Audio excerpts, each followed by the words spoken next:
Good morning, students. I am Alok Kumar Shah, assistant teacher, RK Plus 2 High School Hiranpur.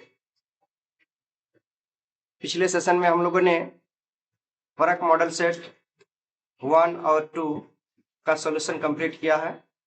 आज हम लोग फरक model set 3 का solution करेंगे। चलिए स्टार्ट करते हैं। क्वेश्चन नंबर 1 से।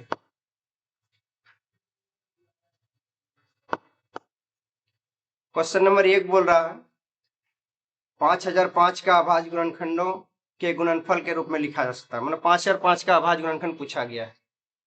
तो हम लोग पिछले क्लास में ही हम लोग देखे हैं कि अभाज्य गुणनखंड कैसे निकालते हैं। तो चलिए पहला 5 बार में चलाएंगे तो 1001 बार में प्राप्त होगा। फिर 7 बार में चलाएंगे तो 143 बार में चलेगा। फिर 11 बार में चलाएंगे तो 13 बार में चलेगा। इस प्रकार जो 5005 का जो मेरा अभाज्य गुणनखंड प्राप्त होगा वो 5 गुना 7 गुना 11 गुना 13 प्राप्त होगा। तो हम लोग देखते हैं ये किस ऑप्शन में है। 1 नंबर सवाल का है, ऑप्शन नंबर सी में मेरा ये ऑप्शन नंबर सी इसका आंसर हो जाएगा। चलिए हम लोग 2 नंबर सवाल में चलते हैं। 2 नंबर सवाल बोल रहा है 26 और 91 का HCF ज्ञात करना है। तो 26 और 91, तो उसी प्रकार हम लोग पिछले क्लास में भी देखे थे HCF कैसे ज्ञात करते हैं। सबसे पहले तो 26 का अभाज्य गुणनखंड निकालेंगे तो 2 गुना 13। फिर 91 का भी अभाज्य गुणनखंड निकालेंगे तो 7 गुना 13। तो इस प्रकार जो हम लोग का HCF जो प्राप्त होगा, हम लोग जानते हैं HCF क्या होता है। दोनों संख्या का अभाज्य गुणनखंड निकालने के बाद जो कॉमन आता है वही मेरा HCF होता है। तो दोनों का अभाज्य गुणनखंड निकालने के बाद कॉमन मेरा कितना आया 13। तो इसीलिए इसका जो अभाज्य गुणनखंड होगा वो 13 होगा। तो सवाल नंबर 2 में देख रहे हैं ऑप्शन नंबर बी मेरा सही आंसर है। चलते हम लोग सवाल नंबर 3 में। सवाल नंबर जो 3 है वो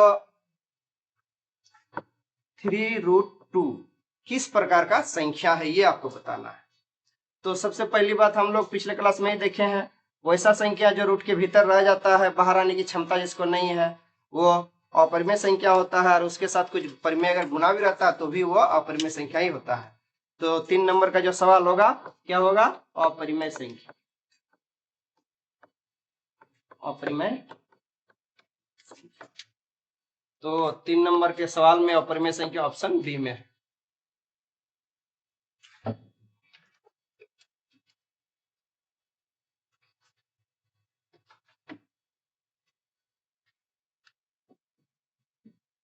अब चलते हैं हम लोग 4 नंबर सवाल में। सवाल नंबर 4 बहुपद का ग्राफ दिया हुआ है। बहुपद जो है ये है, इसका एक ग्राफ दिया हुआ है। हम लोग जानते हैं बहुपद का ग्राफ में जो एक्स एक्सिस को कितनी बार काटता है या छूता है उतना ही शून्यक प्राप्त होता है। तो इसका जो ग्राफ है वो इस प्रकार है। तो इस प्रकार है, तो एक जगह यहाँ पर काटा एक्स एक्सिस को, एक जगह यहाँ और एक जगह यहाँ। तो कितना बार काटा, 3 बार। तो जो सवाल नंबर 4 का जो शून्यक होगा, शून्यक वो होगा 3। तो हम लोग सवाल नंबर 4 में ऑप्शन बी में 3 है। ठीक है, आते हैं हम लोग सवाल नंबर 5 में। सवाल नंबर 5 है, एक द्विघात बहुपद दिया हुआ है। द्विघात बहुपद दिया हुआ है x² - 3, इसका शून्यक बताया जाए। सवाल बोल रहा है कि द्विघात बहुपद x² - 3 का शून्यक क्या है, ऑप्शन में दिया हुआ है। तो हम लोग जानते हैं कोई भी द्विघात बहुपद में शून्यक ज्ञात करते हैं तो उतना बराबर 0 कर देते हैं। उसके बाद हम लोग आगे सॉल्व करते हैं तो x², ये 3 उधर ले जाएंगे तो +3 हो जाएगा। उसके बाद हमको x बराबर चाहिए, तो बताए थे हम लोग पिछले सेशन में ही कि लेफ्ट साइड से अगर स्क्वायर हटता है तो राइट साइड में रूट चढ़ता है, वो भी प्लस माइनस के साथ। तो प्लस माइनस के साथ रूट चढ़ेगा, अर्थात हमारा आंसर जो होगा शून्यक, एगो होगा +√3, एगो होगा -√3। तो हम लोग 2 ये वाला ऑप्शन देख रहे हैं हमारा 5 नंबर सवाल में, ऑप्शन नंबर बी में ये है। ठीक, अब चलते हैं हम लोग 6 नंबर सवाल। 6 नंबर जो सवाल है रेखिक समीकरण से है, इसका जो है ग्राफ दिया हुआ, देखिए ग्राफ दिया हुआ है 6 नंबर सवाल का। 6 नंबर सवाल का एक ग्राफ दिया हुआ है। तो ग्राफ ऐसा है,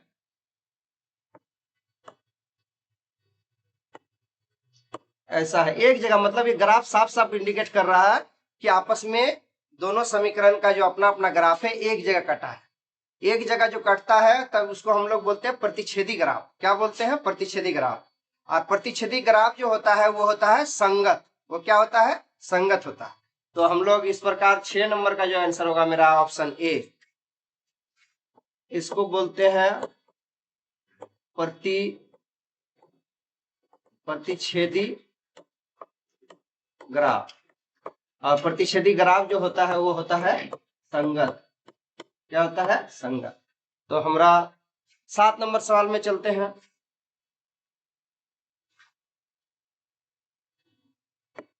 सवाल नंबर 7। 7 नंबर सवाल बोल रहा, दिए गए आलेख के कौन सा कथन सत्य है?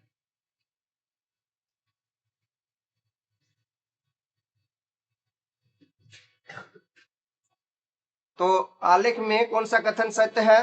तो 7 नंबर का ही शायद एक ही ग्राफ है, दोनों का अच्छा से दिया हुआ नहीं है। तो इसमें भी क्या होगा, हम लोग देखें ग्राफ कैसा हुआ, प्रतिच्छेदी हुआ।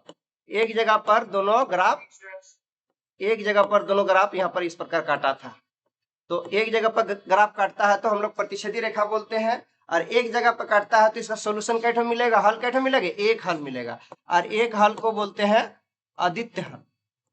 एक हल को बोलते हैं हम लोग आदित्य हल। तो हमारा ऑप्शन होगा 7 का पहला नंबर आदित्य हल। 8 नंबर जो सवाल है, सवाल नंबर 8, रेखिक समीकरण दिया हुआ है। इस रेखिक समीकरण का हल अनेक है, तो हमको के का मान ज्ञात करना है। तो हम लोग जानते हैं अनेक हल का शर्त। पहले रेखिक समीकरण जो दिया है वो लिख दिए।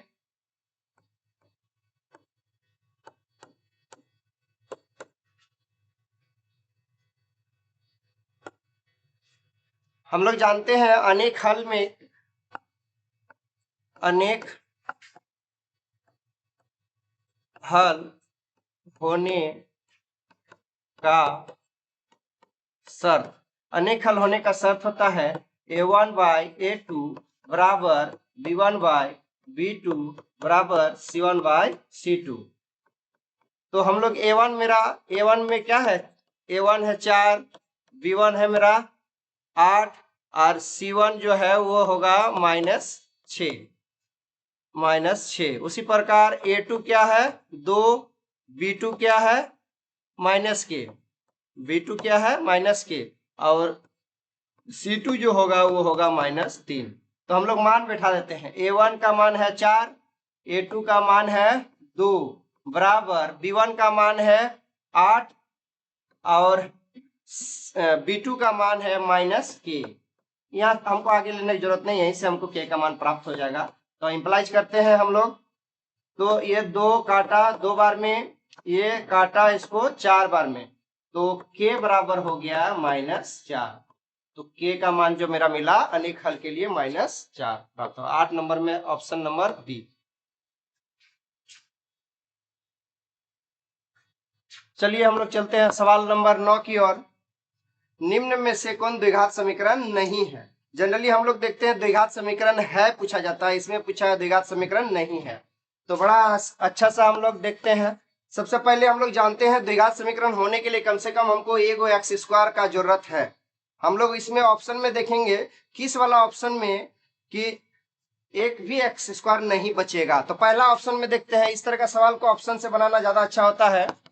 तो x माइनस 2 का होल स्क्वायर प्लस 1 बराबर 2x minus 3। B number option में है x into 2x minus 3 equal to x square plus 1। C बराबर है, सी ऑप्शन में है x प्लस 1 का whole square equal to 2x minus 3।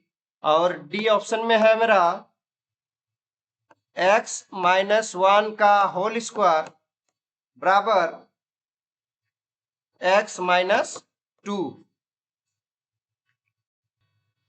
चलिए हम लोग अब देखते हैं समीकरण 1 में देखते हैं। समीकरण 1 में जब इसको एक्सपेंड करेंगे तो हमको हर हाल में एगो एक्स स्क्वायर मिल जाएगा, एक्स स्क्वायर। और देखिए दाहिना तरफ भी एक्स स्क्वायर नहीं है, मतलब ये वाला जो समीकरण ऑप्शन ए में हर हाल में हमको एक एक्स स्क्वायर मिलेगा जो हमको द्विघात समीकरण बताएगा। सवाल पूछा है कौन द्विघात समीकरण नहीं है, तो ऑप्शन ए जो है वो द्विघात समीकरण है, इसीलिए हम उसको सही आंसर नहीं देंगे। सवाल ऑप्शन नंबर बी में आते हैं। ऑप्शन नंबर बी में जब x और ये x गुना होके एक्स स्क्वायर होगा, साथ में 2x स्क्वायर होगा, तो यहाँ पर 2x स्क्वायर है, उधर x स्क्वायर यहाँ पर है, एक x स्क्वायर यहाँ भी हर हाल में बच जाएगा, तो ये भी होगा नहीं मेरा आंसर। अब ये वाला में देख रहे हैं तो एक x स्क्वायर, इसमें x प्लस 1 का होल स्क्वायर करेंगे तो इसमें भी एक x स्क्वायर मिलेगा, और इसमें x स्क्वायर मिलेगा नहीं, तो इसमें भी हमको एक x स्क्वायर हर हाल में बच जाएगा, तो ये भी मेरा नहीं होगा।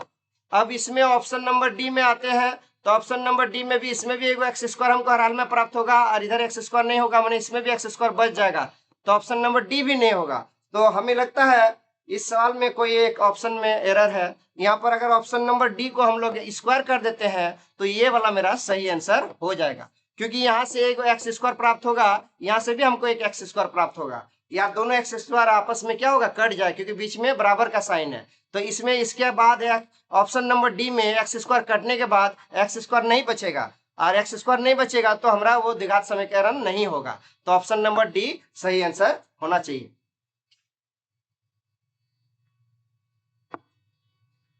अब चलते हैं हम लोग सवाल नंबर 10 में। सवाल नंबर 10 है द्विघात समीकरण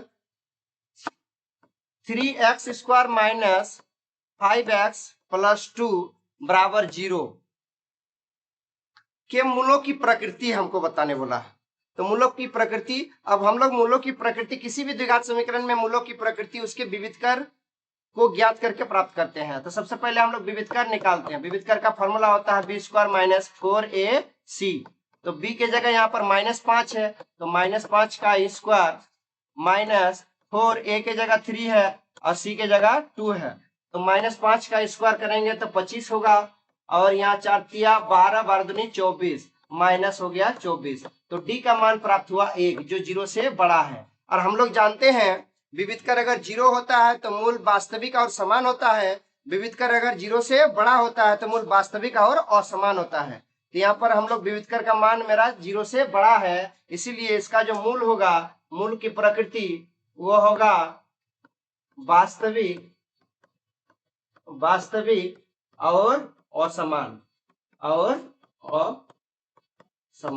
वास्तविक और असमान ऑप्शन में हम लोग देखते हैं वास्तविक और समान, ये नहीं होगा, वास्तविक और भिन्न। ऑप्शन नंबर बी मेरा 10 का आंसर हो गया। चलते हैं अगले सवाल में हम लोग 11 नंबर सवाल। 11 नंबर सवाल है द्विघात समीकरण दिया हुआ है 2x square plus kx plus 3 बराबर 0। ये द्विघात समीकरण के मूल बराबर है, तो मूल बराबर है तो k का मान ज्ञात करना। हम लोग पिछले क्लास में ही देखे हैं। तो द्विघात समीकरण दिया हुआ मेरा ये पूछा गया है, इसका मूल बराबर है तो k का मान ज्ञात कीजिए। हम लोग जानते हैं द्विघात समीकरण में मूल बराबर होने के लिए विविधकर का मान क्या होता है, 0 होता है। मूल बराबर होने के लिए d का मान को क्या होना होगा, 0 होना होगा। तो d का मान 0 होगा, तो d का फॉर्मूला होता है विविधकर बी स्क्वायर माइनस 4ac बराबर 0। अब b के जगह पर मेरा क्या है, k है, b का जगह पर मेरा क्या है, k, तो k स्क्वायर माइनस 4, a के जगह कितना है, 2 है, तो 2, c के जगह में क्या है, 3 है, तो 3 बराबर हो गया 0। अब हम लोग देख रहे हैं कि k स्क्वायर माइनस 4 तिया 12, 12 दूनी 24, k स्क्वायर हो गया इतना बराबर 24 हो गया।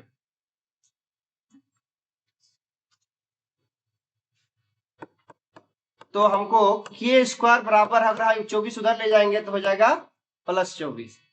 तो हमको k का मान निकालना, k का मान तो हम लोग अभी थोड़ा देर पहले ही किए थे, कि लेफ्ट साइड से स्क्वायर हटता है तो राइट साइड में रूट चढ़ता है प्लस माइनस के साथ, तो रूट चढ़ा इसके बाद प्लस माइनस के साथ। ठीक है, अब हम लोग देख रहे हैं यहाँ पर 24 को हम लोग लिख सकते हैं 2 गुना 2, 2 दूनी 4, 4 तिया 12, 12 दूनी 24, ऐसा लिख सकते हैं। तो हम लोग 1 2 यहाँ से प्राप्त हो जाएगा, तो हम लोग प्लस माइनस 1 2 बाहर आ गया, अब भीतर में रहेगा 3 दूनी 6, तो 2 प्लस माइनस 2 रूट 6 होगा इसका आंसर।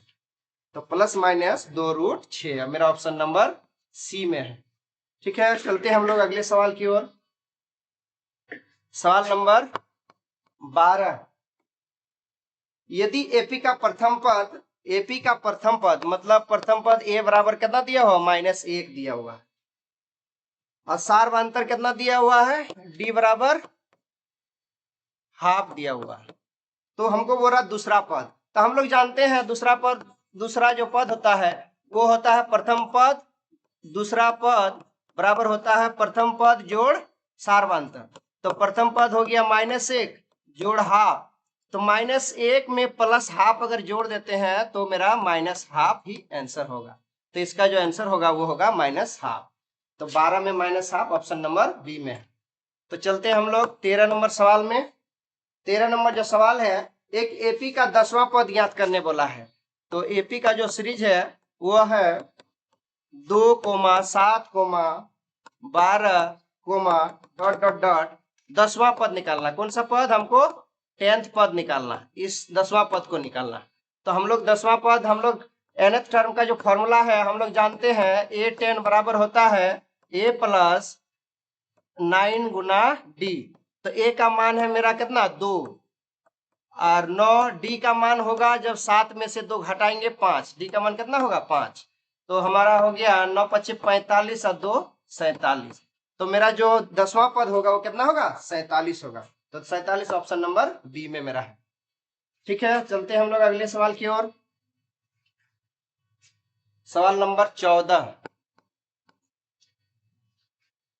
सवाल नंबर 14 जो है वो दूरी सूत्र से संबंधित सवाल है। हम लोग पढ़ चुके हैं दूरी सूत्र। ए का जो कोऑर्डिनेट है वो है a, b, और b का जो कोऑर्डिनेट है वो -a, -b है। तो हम लोग का दूरी सूत्र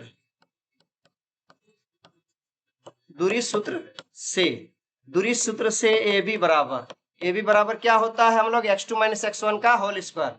तो x2 का काम कर रहा -a का होल स्क्वायर प्लस -b का होल स्क्वायर। तो माइनस ए और -2a उसका स्क्वायर करेंगे तो 4a का स्क्वायर प्लस यहाँ भी सेम उसी प्रकार -2b उसका स्क्वायर करेंगे तो 4b का स्क्वायर। तो यहाँ से 4 हम लोग जब कॉमन ले लेंगे तो भीतर में बचेगा a square plus b square, और 4 में से 2 बाहर आएगा तो 2 रूट के भीतर रह जाएगा a square plus b square. तो हम लोग ऑप्शन नंबर देखते हैं चौथा ऑप्शन में किसमें मेरा वाला, ऑप्शन नंबर बी में मेरा ये आंसर है।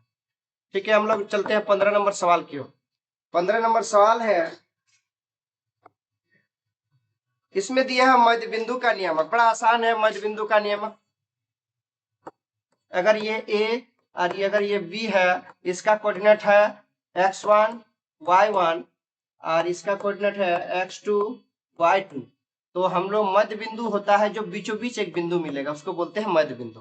और इसका जो अपना कोऑर्डिनेट होगा वो होगा x1 plus x2 bye 2 y1 plus y2 bye 2। तो अब देखिए x1 जो इसका हमारा पहला वाला बिंदु मेरा क्या है इस सवाल में 2, 5। दूसरा वाला बिंदु मेरा क्या है 4, 7। ठीक, 4, 7। तो अब हम लोग रखते हैं 2 जोड़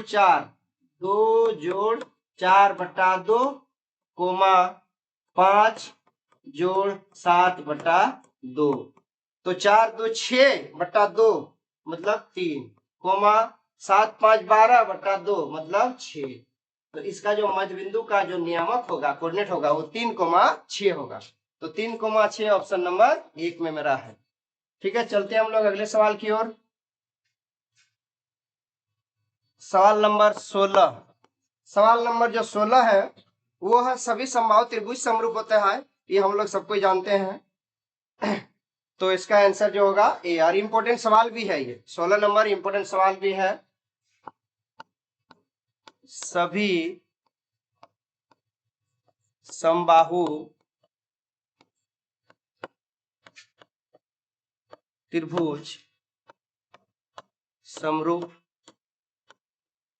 होता है। चलते हैं हम लोग 17 नंबर सवाल की ओर। 17 नंबर सवाल थोड़ा फिगर से ज्यादा अच्छा समझ में आएगा कि एबीसी और डीईएफ दो त्रिभुज है, उसमें कुछ कोण आपस में बराबर दिया हुआ है। तो बड़ा आसान है, फिगर से पहले समझते, फिगर के द्वारा हम लोग अच्छा समझ सकते हैं। ए बी सी और डीईएफ दो त्रिभुज हम लोग का ले लिए। अब सवाल दिया क्या है, सबसे पहला दिया हुआ है कोण ए बराबर कोण डी, मतलब ये वाला कोण और ये वाला कोण बराबर दिया हुआ है, ठीक। उसके बाद दिया हुआ है कि कोण बी बराबर कोण एफ, कोण बी मतलब ये वाला बराबर क्या दिया हुआ, कोण एफ, ये वाला दिया हुआ, ठीक। उसके बाद दिया हुआ है कोण सी बराबर कोण ई दिया हुआ है, तो कोण सी मतलब ये वाला बराबर दिया हुआ कोण ई दिया हुआ है। अब हम लोग को देखना है, ऑप्शन में दिया है कि त्रिभुज का ऑर्डर किस ऑर्डर में ये त्रिभुज समरूप दिया हुआ है। तो हम लोग देख रहे हैं कि इसका जो एंगल जिस प्रकार से चलता है हम लोग को त्रिभुज में उसी प्रकार से चलना होगा। जैसे एंगल चला है यहाँ से, देखिए पहला ए बी सी डी चला है, इधर देखिए एंगल ए बी सी चला है, तो हम इधर से चले ए बी सी की ओर त्रिभुज में। अब इधर से देख रहे हैं किधर चला है, डी एफ ई की ओर चला है, ये किधर चला है, डी एफ ई की ओर चला है, मतलब ये इधर से चला है। तो इसका जो समरूप होगा वो होगा त्रिभुज ए बी सी समरूप त्रिभुज, जैसे चला है उस प्रकार हमको देना है। तो क्या होगा, डी एफ ई होगा, क्या होगा, डी एफ ई होगा। तो हम लोग ये वाला ऑप्शन देखते हैं किसमें है मेरा, तो ये वाला A B C D E F ने, ये वाला ऑप्शन नंबर ये नहीं होगा, बी ए सी लिखा हुआ ये भी नहीं होगा, ऑप्शन नंबर सी में देखिए मेरा है, ऑप्शन नंबर सी मेरा आंसर है, ठीक। चलिए हम लोग देख लिए, अब हम लोग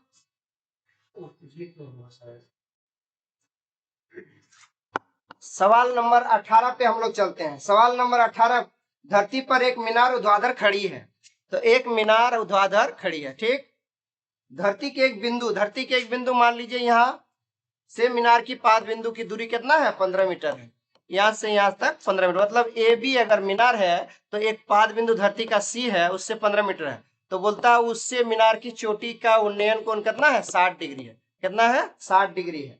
तो बोलता है मीनार की ऊंचाई ज्ञात की, मतलब ये वाला निकालना है। तो बड़ा आसान है, हम लोग को यहाँ देखिए गौर से, ये एक समकोण त्रिभुज का रूप बन रहा है, तो हम लोग को यहाँ हमको क्या चाहिए, एच चाहिए, हमको दिया क्या है, नीचे वाला दिया है, मतलब आधार दिया हुआ है, लंब चाहिए, आधार और लंब का रिश्ता किसके साथ, tan के साथ, तो हम लोग यहाँ पर लगा देंगे tan 60 डिग्री, कितना, tan 60 डिग्री बराबर होगा लंब बटा आधार, और tan 60 का मान होता है √3, तो h/15, तो h हमको चाहिए, तो 15 क्रॉस गुना हो जाएगा, तो होगा 15√3।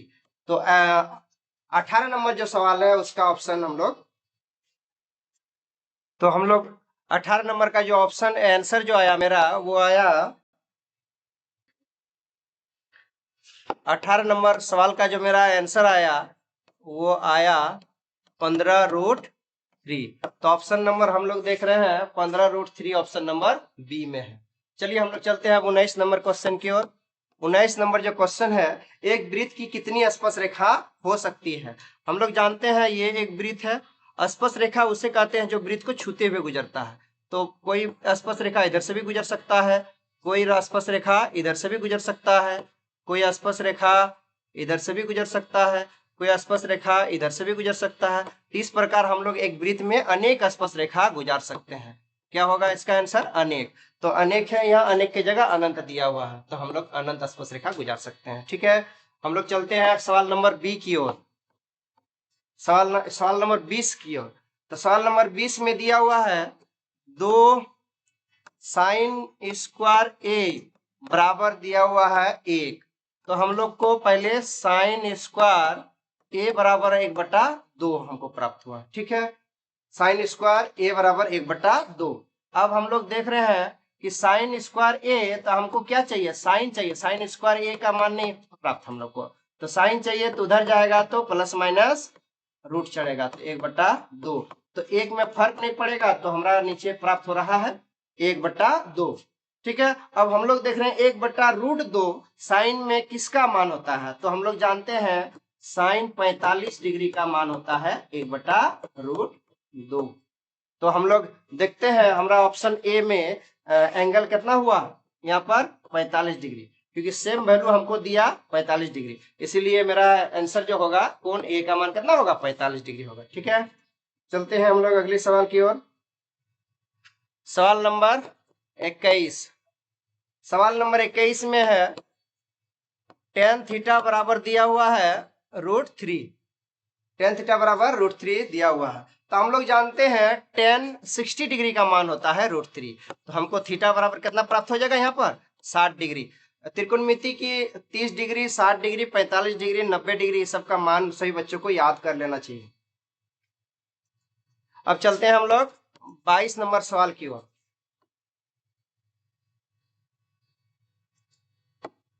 22 नंबर सवाल, 2 cos 3 थीटा बराबर कितना है, 1 है। ठीक, तो हमको cos 3 थीटा हमको एंगल लेना है, तो हमको 1/2 प्राप्त हो रहा है। तो अब ध्यान दिया जाए कि cos में 1/2, cos में किस एंगल, अगर इस 3 थीटा को हम लोग के मान लेते हैं तो हम लोग cos के बराबर हमारा 1/2, तो किस एंगल के लिए cos का मान 1/2 होता है, तो हम लोग जानते हैं cos का 60 डिग्री का मान होता है 1/2, cos का 60 डिग्री का मान होता है 1/2, तो 60 डिग्री की जगह हम के लिखेंगे, लेकिन के की जगह कितना है 3 थीटा, तो इसीलिए 3 थीटा बराबर कितना मिला 60 डिग्री, तो थीटा बराबर कितना हो जाएगा 20 डिग्री, तो हमारा थीटा का जो मान होगा यहाँ कितना होगा 20 डिग्री, तो 20 डिग्री हम लोग देख रहे हैं ऑप्शन नंबर डी में है। चलते हैं हम लोग 23 नंबर सवाल की ओर। 23 नंबर का जो सवाल है,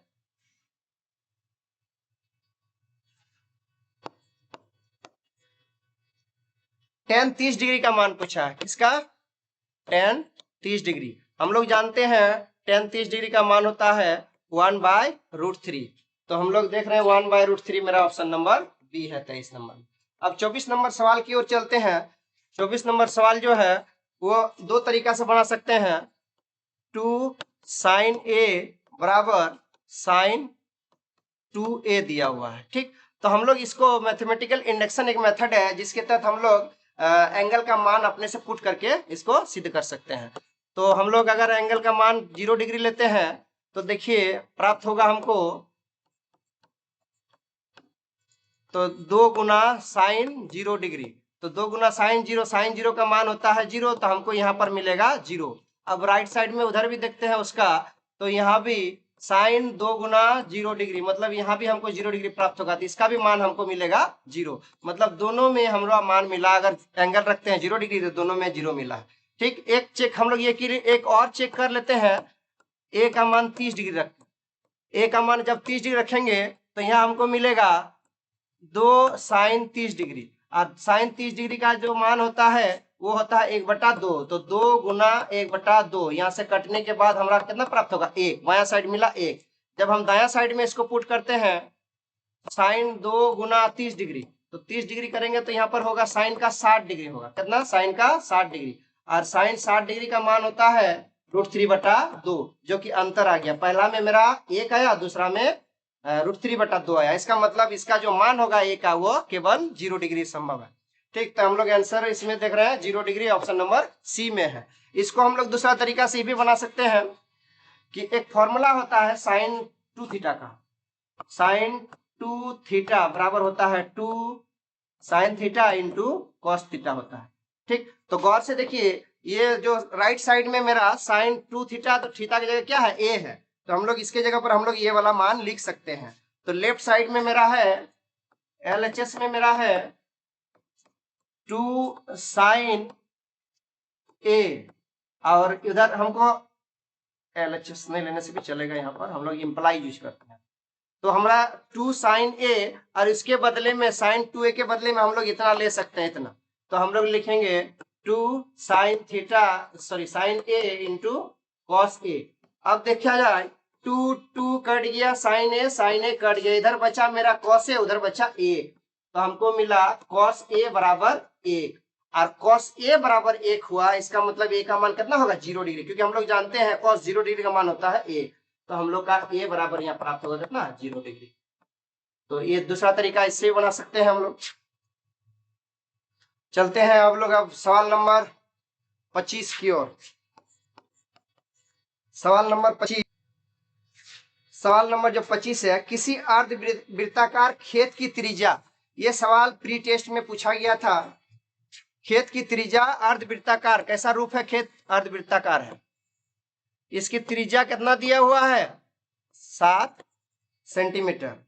तो उसका परिमाप पूछा है। हम लोग जानते हैं वृत्त का परिमाप और परिधि दोनों 2 पाई आर ही होता है वृत्त का, लेकिन अर्धवृत्त का परिमाप अलग होता है, परिधि अलग होता है।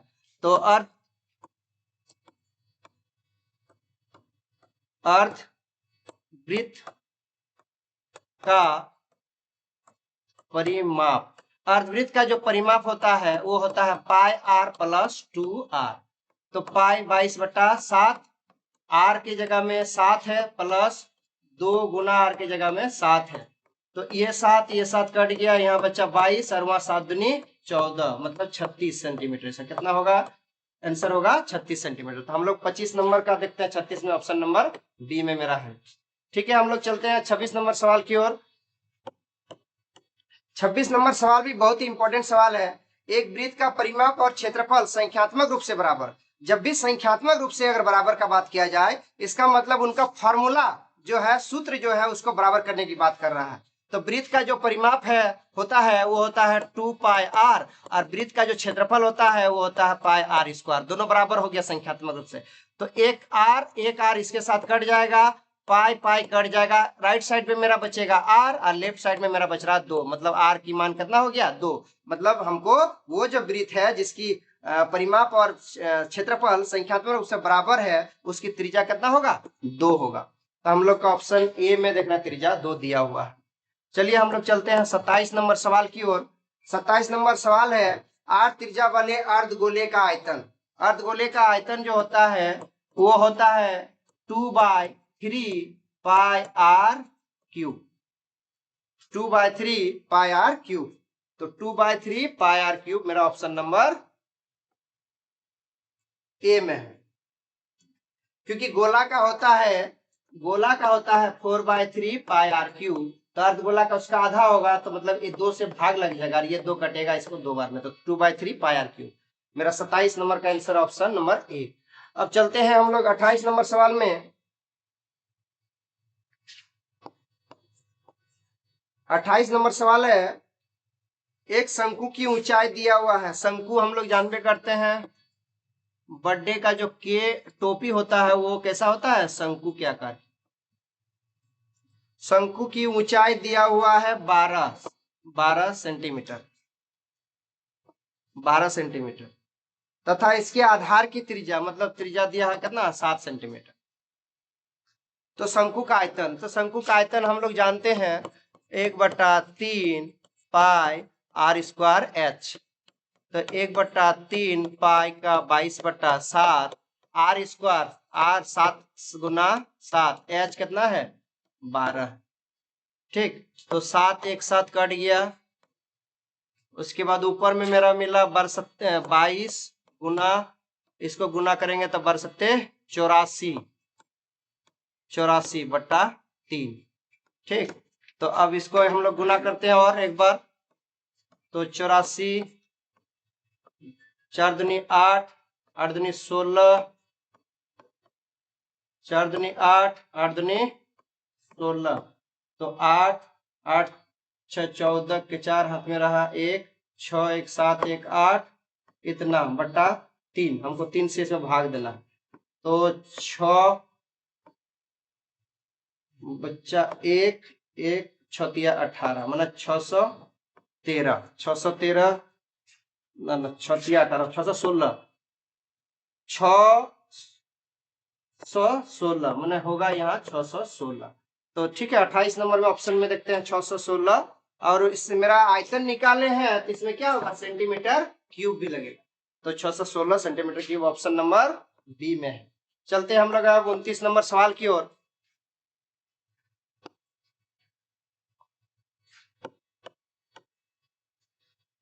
प्रथम 5 लगातार प्राकृतिक संख्याओं का माध्य ज्ञात करना है। ठीक, तो प्रथम 5 लगातार प्राकृतिक संख्या होगा 1 2 3 4 5, इसका माध्य ज्ञात करना है।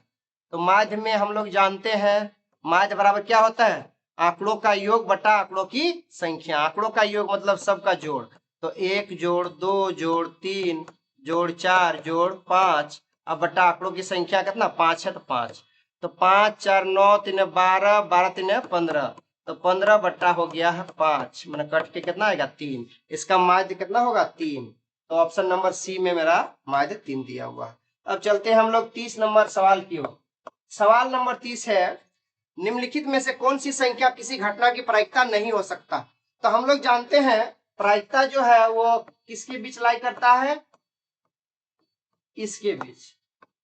इसका अर्थ होता है प्रायिकता का मान 0 भी हो सकता है, 0 से बड़ा भी हो सकता है, 1 भी हो सकता है और 1 से छोटा हो सकता है। मतलब प्रायिकता का अगर इसको सिंबलिक में हम लोग संख्या रेखा में दिखाते हैं तो यहाँ हो गया मेरा 0 और यहाँ हो गया मेरा 1। तो देखा जाए गौर से, इसको अगर हाईलाइट करेंगे इसका मतलब हुआ 0 भी ले सकते हैं, 1 भी ले सकते हैं और उनके बीच में जितनी संख्या आएगा सबको ले सकते हैं। मतलब यहां से लेके और यहां से लेके बीच में मान आएगा प्रायिकता। समझ गए, इधर भी नहीं हो सकता प्रायिकता, इधर भी नहीं हो सकता है। तो गौर से देखिए 2/3 ऑप्शन नंबर 1 में है 2/3। 2/3 ऊपर में 2 है, नीचे 3, मैंने 2 टका को 3 जगह भाग करना, तो जाहिर सी बात से 1 से कम आएगा, तो इनके बीच में आ जाएगा। उसके बाद माइनस में है, माइनस में मतलब इधर आना चाह रहा है। तो हमको सवाल साफ साफ प्रायिकता बोल रहा है कि प्रायिकता का मान माइनस में नहीं हो सकता है। तो सवाल बोला है निम्नलिखित में से किस घटना की कौन किसी घटना की प्रायिकता नहीं हो सकता है। इसका अर्थ हुआ हमारा ऑप्शन नंबर बी सही आंसर हो जाएगा, क्योंकि ऑप्शन नंबर बी में है -1.5, जो कि प्रायिकता का मान कभी भी माइनस में नेगेटिव में नहीं होता है। ठीक है, तो हम लोग का प्रोजेक्ट फरक मॉडल सेट 3 का ऑब्जेक्टिव क्वेश्चन 1 से लेकर 30 तक कंप्लीट हुआ।